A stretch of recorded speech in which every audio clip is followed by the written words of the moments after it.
Assalamualaikum warahmatullahi wabarakatuh. Jumpa lagi di channel Babat Nusantara. Beragam sastra, budaya hadir di sini. Ikuti terus channel Babat Nusantara untuk menambah wawasan dan belajar bersama pastinya. Pada kali ini, saya akan menyampaikan satu cerita yang berjudul Berdirinya Kerajaan Demak dan Gugurnya Sunan Ngudung. Seluruh para wali bersyukur atas karunia Allah atas berdirinya Kesultanan Demak di bawah pemerintahan Sultan Bintara. Untuk menyempurnakan Demak sebagai kerajaan Islam, mereka berencana untuk membangun masjid. Singkat cerita, masjid bertingkat 3 yang tampak indah itu berhasil mereka bangun. Sesudah masjid terbangun, maka para wali yang tergabung dalam majelis dakwah Wali Songo melakukan rapat. Hasil rapat memutuskan bahwa Sunan Bonang ditunjuk sebagai imam, sementara wali yang bertugas untuk melakukan khotbah adalah Sunan Giri. Sejak itu, Masjid Demak digunakan untuk melakukan sholat berjamaah oleh para wali dan orang-orang Demak yang telah menganut ajaran Islam. Pada kesempatan lain, Sunan Bonang memberikan pakaian antakusuma lungsuran Kanjeng Nabi Muhammad yang bernama Kiai Gondil kepada Sunan Kalijaga. Sungguh bahagia Sunan Kalijaga saat menerima pakaian yang tak ternilai harganya itu. Dengan berdirinya Masjid Demak, lambat laun Kesultanan Demak semakin berkembang hingga membuat Raja Brawijaya merasa terancam kedudukannya sebagai raja di tanah Jawa. Maka, sewaktu mengadakan pertemuan di Balairung, Brawijaya memerintahkan pada Patih Gajah Permada dan Adipati Pecatonda untuk meluluh lantakan Kesultanan Demak. Berangkatlah Patih Gajah Permada beserta Adipati Pecatonda yang diikuti oleh pasukan Majapahit dan Palembang itu menuju Kesultanan Demak. Sementara Sultan Bintara yang mendengar bahwa Majapahit tengah dalam perjalanan untuk menyerang Demak, segera bertindak. Memerintahkan pasukannya di bawah Panglima Perang Sunan Ngudung untuk menghadang pasukan Majapahit. Pecahlah perang Sudarma Wisuta antara Raja Brawijaya dan Raden Patah.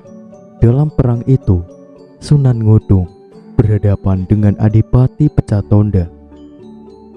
Keduanya sama-sama saktinya, tapi sudah kehendak Allah, Sunan Ngudung tewas saat berperang melawan Adipati Pecatonda.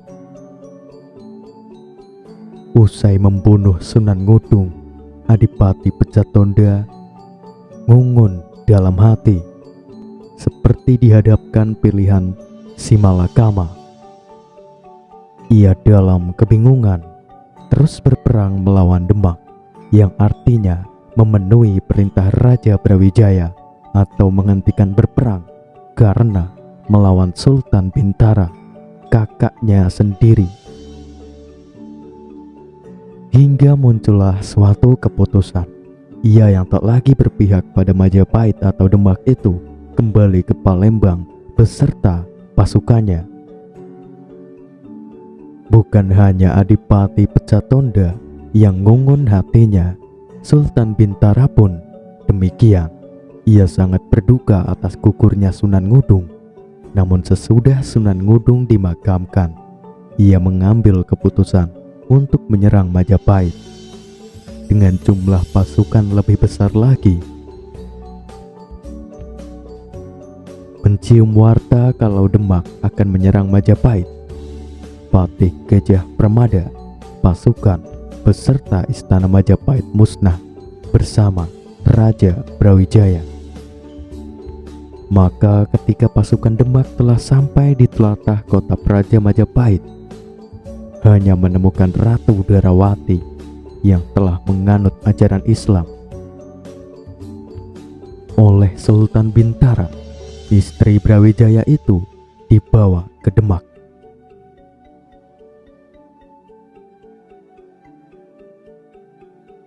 Ki Ageng Tarup III, Bondan Surati, dan Nawangsih telah berputra bernama Getas Pandawa. Sesudah Ki Ageng Tarup meninggal, maka Getas Pandawa yang tinggal di Pedukuhan Tarup itu dikenal dengan Ki Ageng Tarup IV. Dari Getas Pandawa lahirlah putra Selarasa yang kelak dikenal dengan Ki Ageng Sela. Sesudah menginjak usia dewasa, Selarasa menikah dengan putri seorang pendeta dari Selabentar. Suatu hari, Getas Pandawa yang sudah memasuki usia senja itu menemui putranya. Kepada Selarasa, Getas Pandawa memberikan wejangan.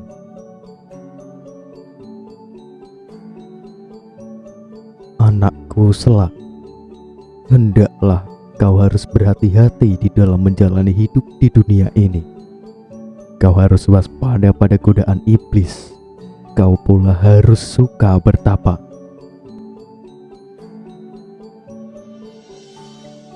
Nasihat ayahanda akan selalu aku ingat. Ingatlah pula Sastra 30. Alif maknanya menghadap kepada Hyang Widi. Merasalah bahwa hidupmu hanya titipan. Hebe bermakna bahwa kebenaran anggapan dan tindakan manusia bila bergerak dalam hening. Kemana setiap tujuan hendaklah waspada. Bila diam, ada di mana manusia bergerak. Bila terusik hatinya, heningnya di mana? Bertapanya hati bila menghadapi Hyang Sukma. Jangan mengikuti hawa, selalu waspada. Bila manusia ada, beradalah dalam karya. Jangan sekedar ada. Sudah jelas, manusia dijelmai rasa dan nyawa. Sebab itu, jangan menyerupai sampah yang mengikuti arus air. Jangan seperti sampah yang terombang-ambing di lautan lepas. Ikuti perintahnya.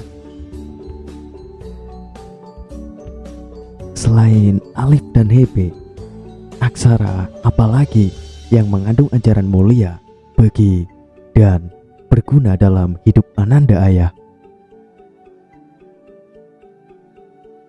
Aksara Jim. Getas Pandawa sejenak terdiam untuk mengambil nafas dan mengembuskannya dengan lembut.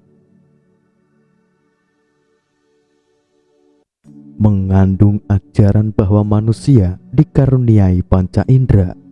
Panca indera harus dikembalikan pada yang tunggal. Bila tidak demikian, manusia akan mendapat malapetaka.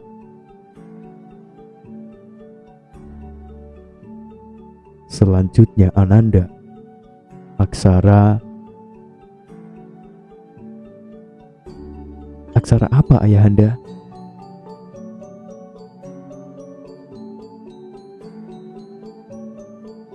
K, Dal, Re, dan Si. K bermakna bahwa di dalam hak sesuatu yang baru tidaklah tampak. K besar, tak lagi menengok halal dan haram. Semuanya sudah lebur. Dal, derajat semua orang adalah sama. Dal besar, jalan untuk selalu ingat. Sementara ingat dibagi dua. Ingat pada jalan kehidupan, ingat pada jalan kematian. Re artinya rahmat. Sejatinya manusia buta, tuli, bisu, dan kosong. Bila manusia dapat melihat zat ilahi, maka ia mendapat rahmat. Sedangkan C artinya jangan melihat wujud yang lain kecuali kepada yang sejati.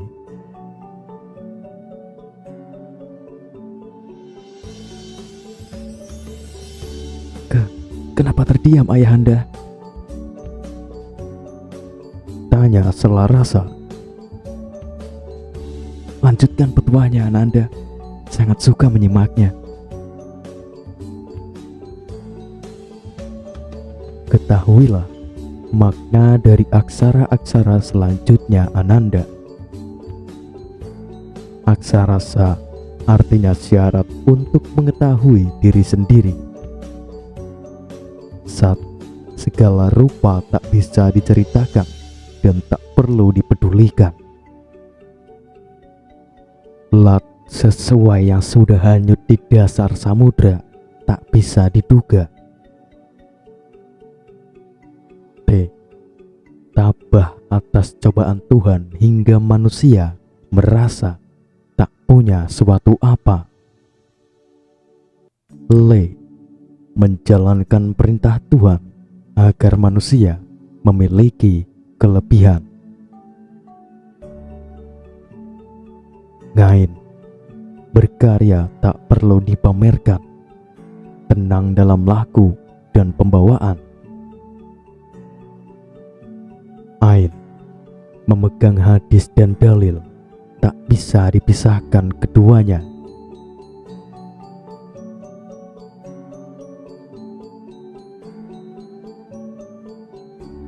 Eve, benar setiap laku bila manusia tak bersekutu dengan iblis, melainkan taat pada Tuhan. K kecil, mengetahui kehendak Tuhan.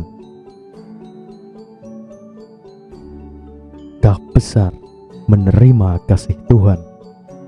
Lam, waspada atas segala isi jagat raya. Mim, yakin ada tidak merasa mati. Tak melihat kemana-mana, tak menengok surga dan neraka, tak melihat segala keindahan. Hanya Tuhan yang menjadi tujuan penglihatan. Nun, menerawang yang sejati, berlanjut pada bumi dan langit 7 lapis, kembali pada cahaya. Wawu, mengetahui banyak manusia, mengenal satu persatu.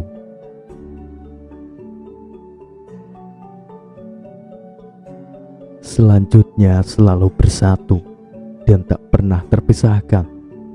Diibaratkan tembaga dan emas, bila keduanya sirna, warnanya berubahlah namanya.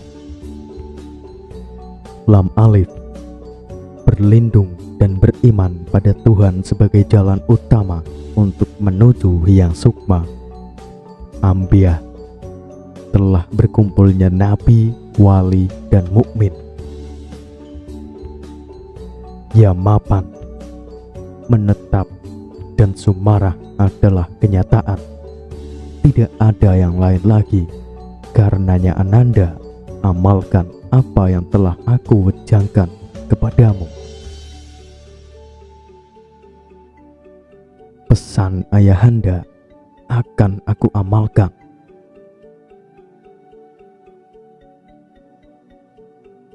Sepulang Selarasa ke Sela, Ketas Pandawa kembali ke ruang Panepen. Beberapa tahun kemudian, Ketas Pandawa meninggal. Sejak itu, tak ada lagi kelanjutan gelar Ki Ageng Tarub. Mengingat Selarasa yang tidak tinggal di desa Tarub, melainkan di desa Sela, dikenal dengan nama Ki Ageng Sela. Sementara Pangeran Bintara yang berkuasa di Kesultanan Demak itu telah mangkat. Sebagai penggantinya adalah putranya, yakni Pangeran Trenggana. Wanasalam sebagai patihnya, sementara yang menjabat sebagai penasehat raja adalah Sunan Kudus.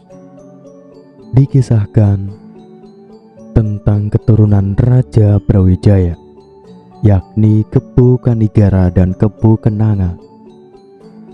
Karena tinggal di Tingkir, Kebu Kanigara dikenal dengan Ki Ageng Tingkir, sementara Kebu Kenanga yang tinggal di Pengging dikenal dengan Ki Ageng Pengging. Hubungan keduanya, Kebu Kanigara merupakan kakak kandung dari Kebu Kanigara. Kebu Kenanga memiliki seorang putra laki-laki. Oleh Kebu Kanigara, putra adiknya itu diberi nama Mas Karbet.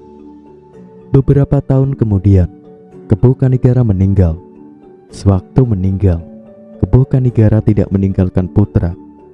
Sesudah Kebu Kenanga dan istrinya meninggal, Mas Karbet diasuh oleh istri Kebu Kanigara. Kelak, Mas Karbet dikenal dengan nama Jaka Tingkir, seorang pemuda dari desa Tingkir. Meninggalnya Kebu Kenanga bukan karena mati sewajarnya, tapi dibunuh oleh Sunan Kudus. Kisah pembunuhan tersebut berawal dari tuduhan Sultan Demak bahwa Kebu Kenanga akan melakukan pemberontakan. Maka diutuslah Sunan Kudus yang disertai oleh 4 pengiringnya ke Pengging. Setibanya di Pengging, Sunan Kudus menemui Kebu Kenanga. "Hei Kebu Kenanga, kenapa kau tak mau menghadap Sultan Demak? Kan akan melakukan pemberontakan terhadap Kanjeng Sultan."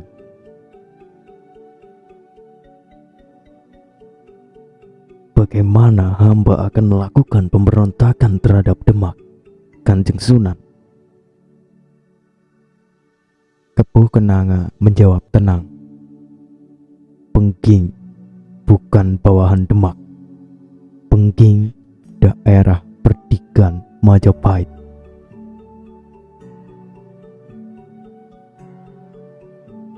Tidak perlu berdalih macam-macam, Kebu Kenanga. Wajah Sunan Kudus menyemburat merah tembaga. "Sekarang kau mau aku hadapkan pada Kanjeng Sultan Demak atau tidak?" Sunan Kudus menghunus belati dari sarungnya, menikamkan belati itu ke dada Kebu Kenanga. Dengan bibir menyunggingkan senyum, Kebu Kenanga menjawab ucapan selamat jalan dari Sunan Kudus. Kebu Kenanga terkapar di tanah di lantai ruang tamu. Sukma melayang kembali pada Sang Pencipta. Tanpa meminta pamit pada istri Kebu Kenanga, Sunan Kudus meninggalkan Pengging, menghadap Sultan Patah, menyampaikan kabar bahwa musuh Demak telah tewas di tangannya. Mendengar kabar gembira dari Sunan Kudus, Sultan Patah tampak berbinar wajahnya. Sepeninggal Kebu Kenanga, istrinya melahirkan bayi bernama Mas Karbet. Sesudah menginjak usia muda, Mas Karbet yang diasuh oleh Nyi Ageng Tingkir pergi ke desa Sela. Tidak ada tujuan dari Mas Karbet selain berguru kepada Selarasa, putra Getas Pandawa yang dikenal dengan Ki Ageng Sela. Melalui Ki Ageng Sela, Mas Karbet menjadi seorang pemuda yang sakti mandraguna, pilih tanding. Kembali ke bahasan gugurnya Sunan Ngudung. Sunan Ngudung tewas dalam pertempuran pada tahun 1524 ketika memimpin penyerangan Kesultanan Demak melawan Majapahit yang sudah direbut oleh Girindrawardhana dari Kediri, keturunan dari Jayakatwang, musuh dari Pangeran Wijaya. Dalam naskah-naskah Babat telah disebutkan, contohnya Babat Demak atau Babat Majapahit, yang mana para wali mengisahkan Sunan Ngudung tewas ketika memimpin pasukan Kesultanan Demak dalam perang melawan kerajaan Majapahit, dan beliau dimakamkan di Demak. Beliau dididik dan dibesarkan oleh ayahanda Sayyid Ali Murtadlo atau Raden Santri dan pamannya sendiri Sayyid Ali Rahmatullah atau Sunan Ampel. Maulana Usman Haji setelah menimba ilmu pada ayahanda dan pamanda, akhirnya melanglang buana mengarungi samudra untuk menuntut ilmu dan akhirnya kembali sehingga sampai ke Ampel Denta, Surabaya untuk menyebarkan Islam.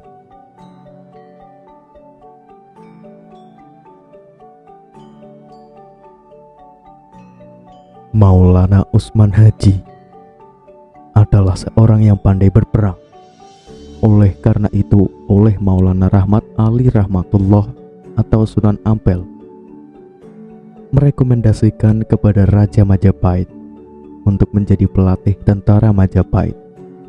Kemudian, beliau berangkat ke Majapahit untuk menemui raja dan diangkatlah menjadi pelatih militer untuk tentara kerajaan Majapahit. Hasil didikannya sangat luar biasa karena menjadi tentara yang hebat semua. Diriwayatkan ada seorang raja bawahan Majapahit bernama Raja Kresna Kapakistan dari kerajaan Gelgel yang sekarang di Kabupaten Karangasem. Dirinya datang untuk melakukan kunjungan untuk menghadap Majapahit. Ketika dirinya ingin pulang, Raja Majapahit kemudian memberikan hadiah berupa 60 prajurit terbaik untuk mengawalnya ke Bali. Dari 60 prajurit terbaik ini, dalam sejarah dalam Waturenggong di Bali disebut Nyama Selam. Nyama artinya saudara, Selam artinya Islam. Disebutkan oleh Tatang, 60 prajurit ini merupakan Muslim pertama yang sampai di Bali. Semuanya adalah prajurit Majapahit yang dididik oleh Maulana Usman Haji.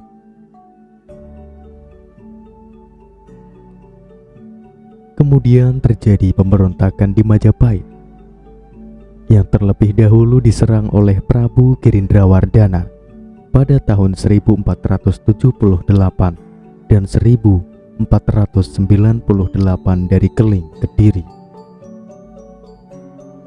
Keturunan Prabu Jayakatwang, musuh Raden Wijaya. Girindrawardhana dibantu oleh Patih Empu Tahan, ayah Raden Udara, pada penyerangan Brawijaya V yang merupakan raja dari terah asli Majapahit atau Bre Kertabumi, diserang oleh Girindrawardhana yang ditandai dengan Condro Sengkala Sirna Ilang Kertaning Bumi atau 1440 Saka 1478 Masehi. Masih pada ketika diserang oleh Girindrawardhana, Bre Kertabumi menyelamatkan diri ke Gunung Lawu. Brawijaya V pasca penyerangan Girindrawardhana atas Majapahit, dirinya kemudian diangkat menjadi Raja Majapahit bergelar Brawijaya VI. Raden Patah mencoba menuntut haknya atas tahta Majapahit, namun upaya tersebut tampaknya kurang berhasil. Justru kemudian Girindrawardhana dibunuh oleh patihnya sendiri bernama Patih Udara. Patih Udara kemudian menggantikan Girindrawardhana menjadi Raja Majapahit dengan gelar Brawijaya VII. Sunan Ngudung kembali ke Demak. Raden Patah mencoba menuntut haknya atas tahta Majapahit selanjutnya. Raden Patah, Adipati Demak yang selanjutnya menjadi Sultan Demak, mengumpulkan bala tentara untuk membantu Bhre Kertabumi, ayahnya yang telah diserang Majapahit. Namun dalam penyerangan Raden Patah mengalami kekalahan. Setelah kekalahan, para Dewan Wali menyarankan Raden Patah untuk meneruskan pembangunan Masjid Demak. Penyerangan pamungkas terhadap Majapahit terjadi setelah Sunan Ampel di Surabaya meninggal dunia. Berbondong-bondong para santri yang dipimpin Sunan Ngudung dan para ulama bergerak menyerang. Selain sebagai panglima perang seperti yang sudah tergambarkan, Sunan Ngudung memiliki jejak historis sebagai penyebar Islam di wilayah Tuban, khususnya di desa Wadung, Kecamatan Soko. Sejarawan Agus Sunyoto menyebut jejak dakwah Sunan Ngudung adalah pencipta tari jaranan atau jatilan. Tari jaranan digunakan sebagai media dakwah keliling untuk mengumpulkan warga di lapangan desa. Setelah berkumpul, kemudian warga diajak untuk membaca kalimat syahadat. Jelas Prihantono dalam tari jaranan, kreasi Sunan Ngudung untuk berdakwah. Menurut Prihantono, kontribusi terpenting dari Sunan Ngudung adalah ikut meletakkan pondasi moderasi dakwah dengan memanfaatkan tarian jaranan. Ada dua pendapat jelasnya yang menyebutkan asal-usul dan tahun kemunculan seni ini. Pertama, kesenian jaranan mulai muncul sejak abad ke-10 atau sekitar tahun 1041 bersamaan dengan kerajaan Kahuripan terbagi dua, yaitu bagian timur kerajaan Jenggala dan sebelah barat kerajaan Panjalu. Kedua kesenian jaranan sudah tumbuh dan berkembang sekitar abad 14 sampai 15 Masehi. Disebutkan oleh Agus Sunyoto, kesenian ini lahir pada masa transisi zaman Hindu ke Islam. Kesenian ini digunakan oleh para wali sebagai media dakwah. Perkembangan agama Islam di wilayah Purwodadi ternyata juga ada andil dari Sunan Ngudung. Hal ini setidaknya bisa dilihat dengan adanya petilasan dari ayah Ja'far Shadiq alias Sunan Kudus. Ini di Dusun Widuri, Desa Cingkrong, Kecamatan Purwodadi. Sunan Ngudung selain sebagai pendakwah juga menjadi tokoh kunci dalam berdirinya Kesultanan Demak yang sebelumnya Kadipaten Demak. Beliau berperan sebagai panglima perang Kesultanan Demak dalam melawan Majapahit yang sudah dikuasai oleh keturunan Jayakatwang, musuh dari Raden Wijaya, hingga gugur di medan perang. Selain sebagai panglima perang Kesultanan Demak, Sunan Ngudung juga diangkat sebagai imam Masjid Demak menggantikan Sunan Bonang yang mana tergabung dalam anggota Dewan Wali Songo, yaitu suatu majelis dakwah agama Islam di Pulau Jawa. Penampilan yang sejuk, tutur bicara yang santun ketika beliau menyampaikan dakwah, hingga beliau dianggap tokoh yang dianggap mampu menenteramkan suasana, dan beliau juga menggelar acara kesenian jaranan atau jatilan untuk menarik minat masyarakat kelas bawah. Perlahan tapi pasti, masyarakat kelas bawah mulai berbondong-bondong memeluk agama Islam, mengikuti ajaran Sunan Ngudung yang dengan budaya keseniannya banyak menarik minat masyarakat. Demikianlah cerita sejarah hari ini. Wassalamualaikum warahmatullahi wabarakatuh.